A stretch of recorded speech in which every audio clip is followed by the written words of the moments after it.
Sa Manila Northport Passenger Terminal, bukod sa mga pauwi sa Metro Manila, binabantayan din ang mga inabot na rito ng undas dahil sa mga kanseladong biyahe. At nakatutok doon live, si Mariz Umali. Mariz? Pia, nakaapekto ang dalawang magkasunod na bagyong Christine at Leon kung bakit may ilang mga biyaheng naantala dito sa Manila Northport at dahilan din para matengga rito ang ilan nating mga kababayan. October 27 pa raw sana nais ni Junar Andes na makauwi ng Dipolog, Zamboanga del Norte para madalaw ang ama sa sementeryo. Pero bukas, November 4, ang nakuha niyang biyahe. Nalungkot. Hindi ako nakapunta doon sa amin.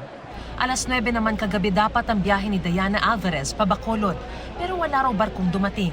Bukas na rin matutuloy ang kanilang biyahe. Bakit ganon?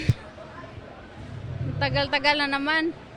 Mahirapan nga kami dito wala pa nga kami ng pira pambiling pagkain. Mahirap. Pag umuwi kami, mahirap balik-balik naman. Ang dami ko naman kasing dala. Paliwanag ng pamunuan ng Manila Northport, nag-domino effect ang dalawang magkasunod na bagyo, kaya naantala ang biyahe ng mga barko. Epekto na rin yan ng mga naging canceled na trips din ng bagyong Christine. Yun pong mga canceled trips kasi in-reschedule po nila yan sa ibang araw. Nagkabirya pa ang ilang barko ng isang shipping line. Ang binatang ito na naghihintay rin ng na-delay na biyahe, hindi man nakabisita sa mga yumaong kaanak sa Cebu. Sinamantala naman ang Undas Vacation para mabisita ang ama sa Maynila. Tinake advantage po yung Undas para makabisita po sa aking papa. Para walang pasok. Ang ginawa namin, nandun sa simbahan sa Kainta, tapos nagsindi ng kandila doon.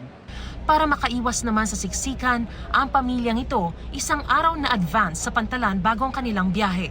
Sinadya po talaga po namin na maaga. Baka sobrang traffic po. Bantay sarado ng mga pulis, K9 unit at iba pang security personnel ang Pantalan.